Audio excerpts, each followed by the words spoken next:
inside you. Don't do this. This is the most natural thing you'll want to do, and you might see some speakers do it, but never do this, even though you feel like doing it. Ah, I forgot. I don't know what comes next. Don't do that. Please, don't do that. Because then they'll know. And you don't want them to know. Instead, do the one thing that you will not feel like doing, but it is the right thing to do. You'll do this. You pause and you smile. You won't feel like doing it. I guarantee you won't feel like it, but you do it. Why? Because if you pause and frown, the audience knows you're in trouble. If you pause and smile, then the audience figures you're in control. Even if you got lost mid-sentence and you stopped talking lost mid-sentence, the audience will see you smiling there, and they'll try to remember what you're saying, and they'll blame themselves for not listening better. They will blame themselves. Sweet. Okay, I just got it. They will blame themselves for not listening because you look so good, you look in control. Often just pausing, smiling, that good feeling will often get you back on track. Often by itself, that's all it takes. And you're going to think it feels like you're doing it for hours, but it's split seconds. Here's another technique to get out of the brownout. If the smile and pause doesn't do it by itself, is repeat the last thing that you just said, the last word, the last phrase, the last point. Repeat it. You might feel a little silly repeating yourself, but we do that in normal speech anyways. And the audience will think that you are reinforcing that message. That's why you're repeating it. But for you, here's how it works in the brain. It's like rewinding the tape.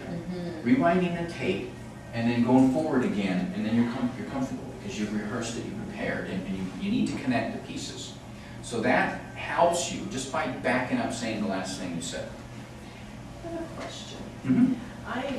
I mean, I'm trained in improv and I tend to use it in my work, meaning that I make stuff up as I'm up there. Okay. Yeah, of course. So then I'll say something that they think is brilliant, and then they'll say, hold it, I didn't get that, can you repeat it? And I can't. So what I kind of go, hey, what did I say, folks? Yeah. Cool. Okay. And though I probably say, I can't repeat it, what did you hear? And I need to just get the can't repeat it out of my vocab. That can work in some situations. It can't work if you're speaking to a client. What did I just say? No. You want us to spend $10 million and you don't even know what you just said? I don't think so. Okay. So yeah, if you're doing a training session, you can have and people got used to you, they've had fun with you, or you know, maybe even your staff. You're talking to your staff and they know you and like you, but they don't know if they know you and don't like you. They'll just sit there and go, "Not going to help you." I had a brownout and got distracted, just like so you were, and it's like, where was I? And they told me where I was, and it was just like, oh, okay, fine.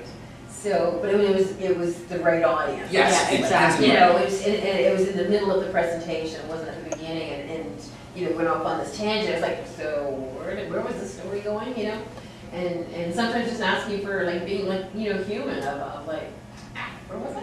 And if you have the rapport and it's the right group, right relationship, you can do that. Yeah. Here's one more technique you can do that's very similar to that. Is you're still trying to get back on track. So you pause, you ask a rhetorical question. You say, so, where do you think that leads to? Now, you're asking the question because you're asking, hey, what comes next?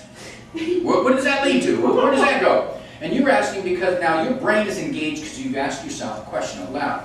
The audience isn't sure. First, they'll think it's a rhetorical question, especially if you used it, and so they'll sit there. Now, if you haven't got an answer after several seconds, somebody will shout something out. Yeah. And it might, if they are paying attention and they're interested, it might be the right thing. But if you've got nothing else, go with it. Okay.